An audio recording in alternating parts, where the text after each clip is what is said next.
اگه از ظاهر تکراری ویندوزت خسته شدی یا حسرت اون رابط کاربری قشنگ و باحال با اون افکتای شیشه‌ای جذاب مک رو میخوری، این ویدیو مخصوص توه. اما سلیقه‌ایه، ممکنه یکی حسرتش رو بخوره، ممکنه یکی هم اصلا براش مهم نباشه. در کل گفتم که دست من ناراحت نشی. امروز بهت یاد میدم که با چند تا کار ساده بدون هیچ دانش و تخصص خاصی ویندوزت رو به یه سیستم عامل شیک و مدرن تبدیل بکنی و از افکت‌های شیشه‌ای و انیمیشن‌های جذاب مک بهره مند بشی. بریم سراغ این ویدیو خفن.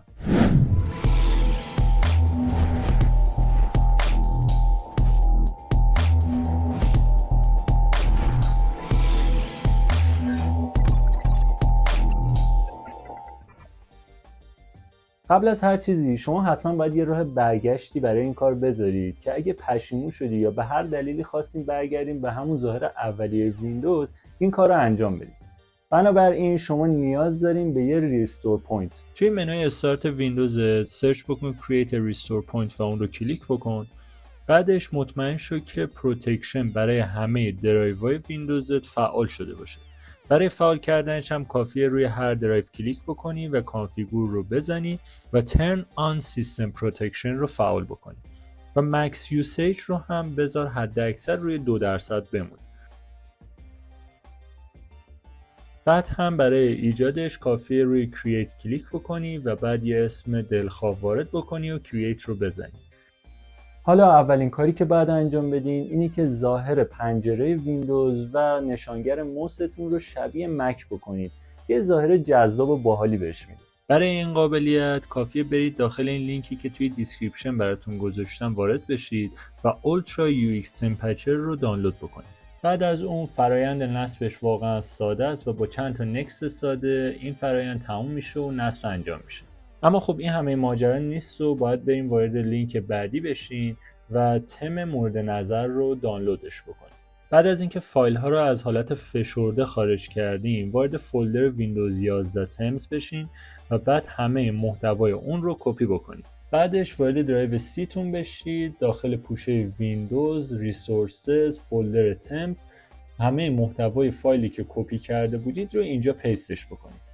به همین راحتی تم ها اینجا تعریف میشن. حالا وارد ستینگ ویندوزتون بشین، بعد قسمت پرسونالایزیشن گزینه تم رو بزنید و اون تمی که جدید اضافه شده به ویندوزتون رو روش کلیک بکنید. به همین راحتی یه چنین جلوه و استایل قشنگی به ویندوزتون میده که به نظر من واقعا جالب و خفنه.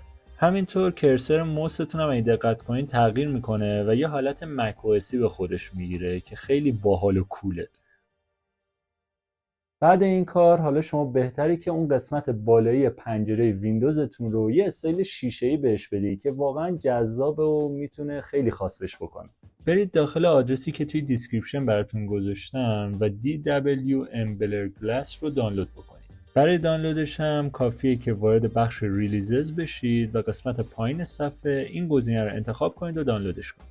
بعد از اینکه فایل ها رو اکسترکت کردین کافیه که برنامه رو اجرا بکنید. اگه همچین پیامی مواجه شدید بدونید که چون که داخل فولدر یوزر ویندوزتون این برنامه ریخته شده امکان اجرا شدنش وجود نداره. کافیه که محتویات این فولدر رو کپی بکنید یه جای دیگه از درایو سی ویندوزتون و بعدش اجراش بکنید و این مشکل حل میشه. وقتی برنامه اجرا شد پایین استاتوس روی اینستال کلیک بکنید تا برنامه نصب بشه. بعدش وارد تب سیمبل بشین و روی دانلود کلیک بکنید. مجدد وارد تب جنرال بشین و تیک بلر رادیوس گلوبال رو بزنید و تا 50 زیادش بکنید. حالا وارد تب ادوانس بشید و افکت تایپ رو از بلر بزنید رو آیرو و حالا اون بالا کنار مینیمایز سیف ستینگ رو بزنید. همینطوری که میبینید پنجره ویندوزتون یه استایل شیشه‌ای مانند گرفته. نوبتی هم باشه نوبت تغییر آیکونای فایلای ویندوزتونه که واقعا میتونم بگم بعد یه مدت کسل کننده میشه. پس پیشنهاد میکنم حتما این کار رو انجام بدید که واقعا ظاهر سیستم عاملت رو از این رو به اون رو میکنه. برنامه ویندهاک رو از این سایت دانلود بکنید. بعد از اینکه دانلود کردید فرآیند نصب رو انجام بدید که با چند تا کلید نکست ساده این نصب انجام میشه براتون. بعدش به صورت اتوماتیک برنامه براتون باز میشه. وارد تب اکسپلور بشید و داخل سرچ بار ریسورس ریدایرکت رو سرچ بکنید و روش کلیک بکنید و اون برنامه رو نصبش کنید. بعد از اینکه نصب انجام شد وارد تب ستینگ بشید و آیکون تم رو بزنید مک او اس دارک مود و حالا گزینه سیو ستینگز رو بزنید. بعد از این ممکنه یه پیام بیاد که بگه کش آیکونا پاک میشه که مشکلی ایجاد نمیکنه و روی گزینه یس کلیک بکنید و بذارید که برنامه کار خودش رو انجام بده. حالا میبینید که آیکونای ویندوزتون تغییر کرده و یه حالت مک او اسی تقریبا به خودش گرفته.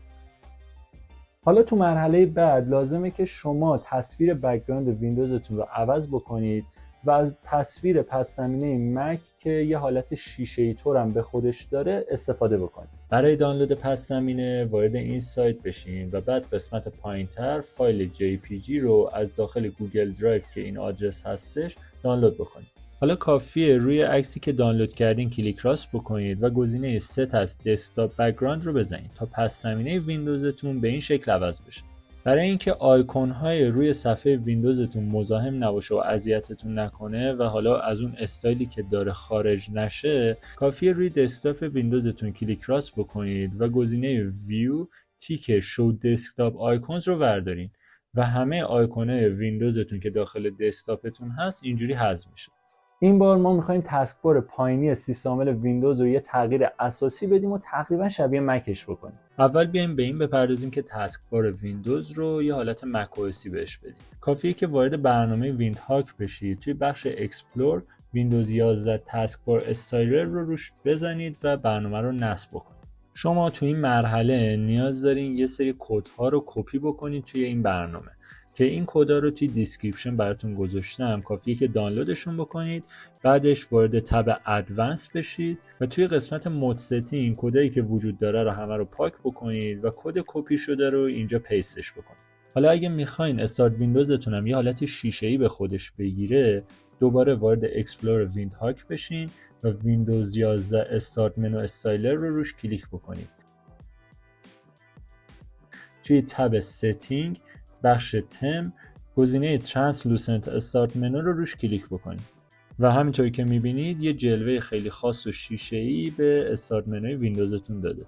و برای شیشه‌ای کردن نوتیفیکیشن سنتر هم مجدد وارد همین برنامه ویندهاک بشید و توی بخش اکسپلور این بار این رو سرچ بکنید ویندوز 11 نوتیفیکیشن سنتر استایلر.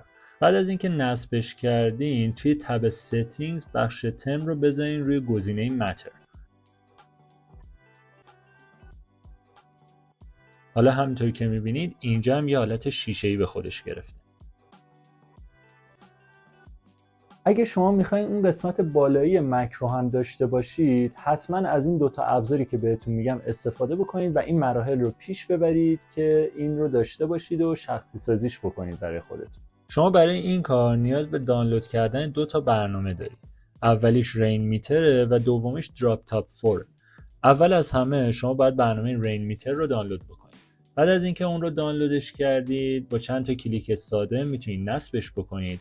حالا نوبت میرسه به دراپ تاپ 4. گزینه بیسیک فریش رو دانلود میکنید. حالا اینجا ازتون میپرسه که برنامه رین میتر رو نصب دارید یا نه. اینجا شما گزینه I have it already رو میزنید. بعد از اینکه برنامه رو دانلود کردین اون برنامه رو باز بکنید و روی نصب کلیک بکنید. حالا که نصب انجام شد این صفحه خود به خود براتون باز میشه و شما روی کانتینیو باید کلیک کنید و زبان انگلیسی رو انتخاب کنید و گزینه دسکتاپ اونلی رو بزنید. حالا این قسمت دیوایس مورد نظرتون که حالا لپتاپ، تبلت یا دسکتاپ هست رو کلیک میکنید و توی این بخش سمت راست لوکیشن هوای مورد نظرتون رو مینویسید و روی کانتینیو کلیک کنید. بعدش روی گزینه میبی لیتر و حالا روی فینیش ستاپ کلیک بکنید. همینطوری که میبینید یه تاپ بار اون بالا براتون اومده که الان زیاد شبیه به مک او اس نیستش. حالا بیاین یه سری تغییرات بهش اعمال کنیم که شبیه به مک او اس بشه. روی آیکون سمت چپ کلیک بکنید و بیاید روی بخش تم گزینه مک او اس رو بزنید. بعدش بیاین گزینه پایینتر کالر اند اوپاسیتی رو بزنید و set color by desktop wallpaper رو غیر فعال بکنید. بعد برید روی گزینه تاپ بار بک‌گراند و تمام رنگایی که وجود داره رو بیارید روی 0. حالا بیاید پایینتر روی گزینه دراپ داون بک‌گراند و اوپاسیتی رو بذارید روی 20. حالا نوبت آپشنه. بیاین روی گزینه آپشن قسمت بلر افکت و گزینه تاپ بار بلر رو فعالش بکنید.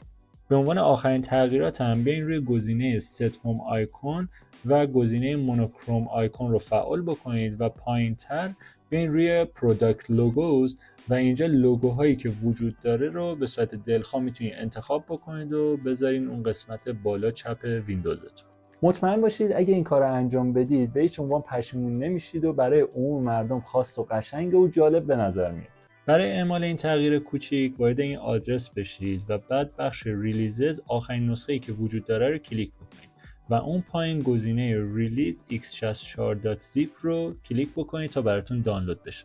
حالا پوشه رو از اکسترکت خارجش بکن و بعد وارد شو گزینه register.cmd رو کلیک بکن تا برنامه اجرا بشه. بعد از یه مدتی میبینید که یه حالت شیشه‌ای فایل اکسپلوررتون گرفته که واقعا یه حالت جالب و باحالیه. حالا میرسیم به اضافه کردن ویجت های خاص و قشنگ به سیستم عاملتون که واقعا ظاهرش رو میتونه تغییر بده و خیلی استایل قشنگتری بهش بده. وارد این آدرس گیت هاب بشید و گزینه winx64.zip رو دانلودش بکنید. بعد از اینکه فایل رو استخراج کردین روی یو ویجت کلیک بکنید تا برنامه براتون اجرا بشه. برای اینکه ویجت ها روی این پس زمینه بهتر و قشنگتر نشون داده بشن بهتره که روی حالت دارک مود نذارید. حالا تو اینجا هر ویجتی که دلتون خواست رو میتونید انتخاب بکنید و تغییرش بدید و داخل پس زمینه‌تون بذاریدش. ویجت‌های مثل تقویم، ساعت، مانیتور کردن CPU، نوت، ریمایندرها و همینطور آب و هوا. و دقیقاً مثل macOS میتونید سایزش رو تغییر بدید و بگید که کجای صفحه دسکتاپتون قرار بگیره. همینطور که دیدید یه استایل جذاب و باحال تا الان ویندوزمون به خودش گرفته. این سرچ تول مک رو دیدید چقدر سریع و خفنه. هر جایی هم که دلتون خواست بازش میکنید و اون فایل یا برنامه‌ای که میخواین سرچ میکنید و برنامه رو اجرا میکنید. حالا من میخوام یه سرچ تول مشابه این رو به ویندوزم اضافه بکنم که سرعت خیلی زیادی داره و هر وقت و هر جا که بخواین ازش میتونید استفاده بکنید. برای درست کردن یه سرچ تول باحال و جذاب فلو لانچر رو از این سایت اول دانلود بکن.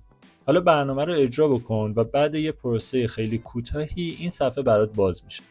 برای فعال کردن و بالا اومدن سرچ بار هم کافیه که آلت و اسپیس رو بزنید و همینطوری که میبینید به این شکل خفن و باحال بالا میاد و میتونید هر چیزی که دلتون بخواد سرچ بکنید. حالا قبلش باید یه سری تنظیمات رو انجام بدید که یه حالت باحالتری بگیره و سرچ رو سریعتر براتون انجام بده. توی بخش جنرال تیک استارت فلو لانچر آن سیستم استارتاپ رو بزن که هر وقت برنامه ریست شد یا حالا سیستمت خاموش روشن شد موقعی که بالا اومد سیستمت این برنامه هم باهاش اجرا بشه.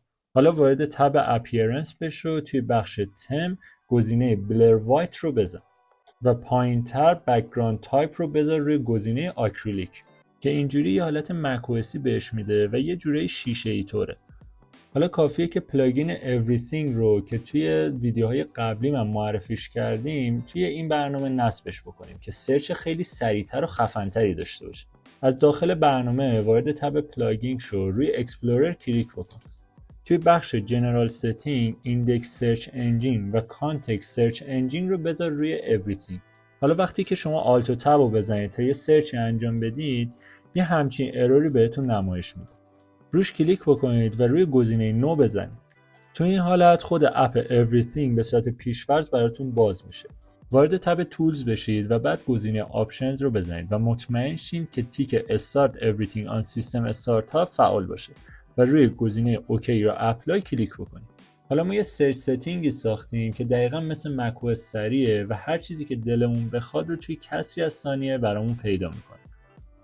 خب همونطوری که دیدی اگه به مک علاقه داری و از ظاهرش خوشت میاد دیگه لازم نیست حتما بری بخریش.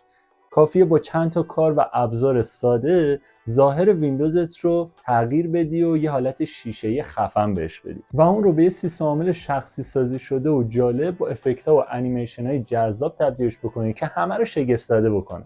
البته این نکته بهتون بگم که اگه لپتاپتون پردازنده میان رده رو به پایین داره این ابزارها و نرم افزارها رو روش نصب نکنید، چون برای لپتاپ من که پردازنده 13700HX به صورت میانگین بین 3 تا 27% CPU من رو مصرف میکنه که به نسبت اگه پردازنده‌تون تقریبا ضعیف باشه یه مقدار مشکل ممکنه براتون ایجاد بکنه.